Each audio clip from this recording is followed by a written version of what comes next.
Alright, it's that time. Let's talk about my flavor gems of Duskmourn. Today I'm going to cover the white cards I want to talk about.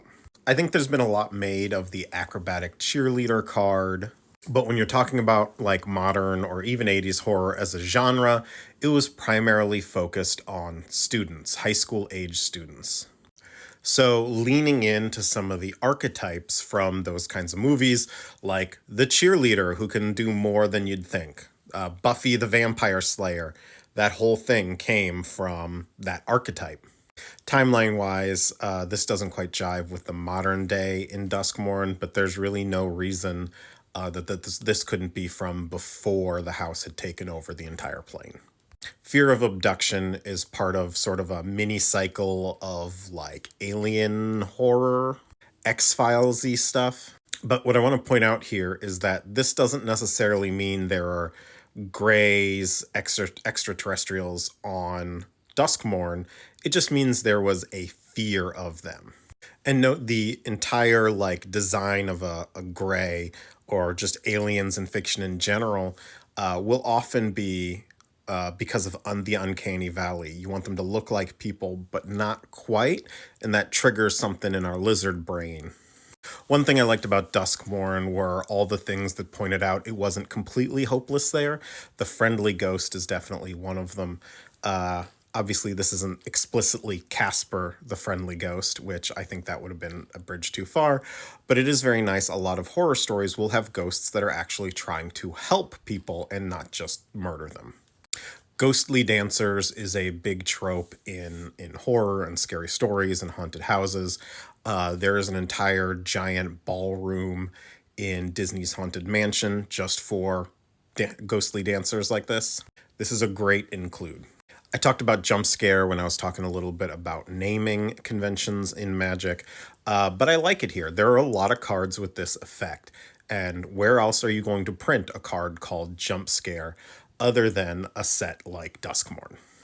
God, something about this art for Lionheart Glimmer just speaks to me. This feels like the ending of a scary 80s movie where like the main characters actually have the upper hand on whatever the evil is, and they've sort of got this group hero shot. I really, really like this art. And I think the creepy toy phone is just chef's kiss. I love it. One thing heavily referenced in this set is the work of Stephen King. Stephen King came onto the scene in I think the 70s, I believe, and by the 1980s, his work started getting developed all the time into TV and film and all sorts of stuff, and it's sort of never stopped. Between his short stories and his novels, he has to be one of the most adapted authors of all time. Well, one of those stories is The Children of the Corn, which there are multiple movies about, and Orphans of the Wheat is an obvious reference to that story. Savior of the Small I like here because it's our only core in this set. Now, we don't know for certain where this core is from. There are no visual indicators on her as to whether or not she's a Zendikari core or if she's from Dominaria or what. We saw a bunch of core on Thunder Junction that were heavily implied to be Zendikari. But I think it's cool that we actually have a very clear person who's probably trapped from outside the house.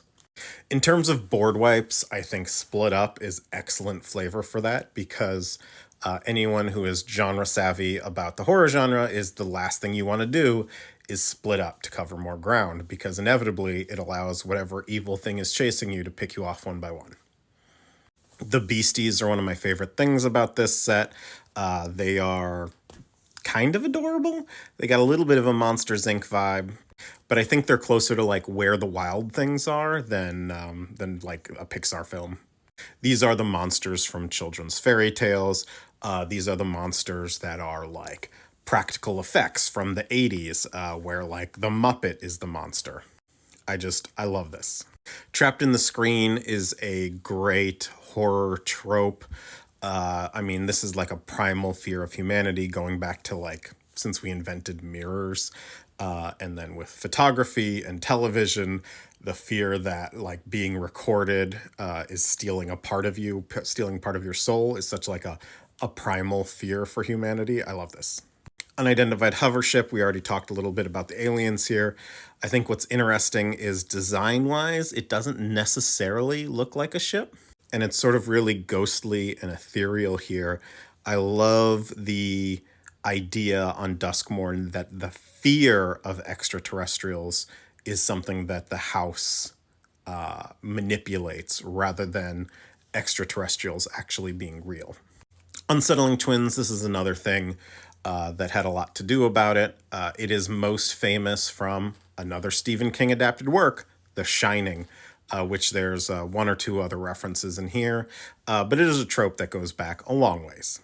And then lastly, for white, unwanted remake.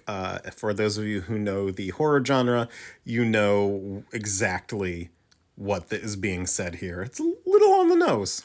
But as I talked about in my flavor text thing, sometimes on the nose isn't so bad. Until next time, when I talk about blue.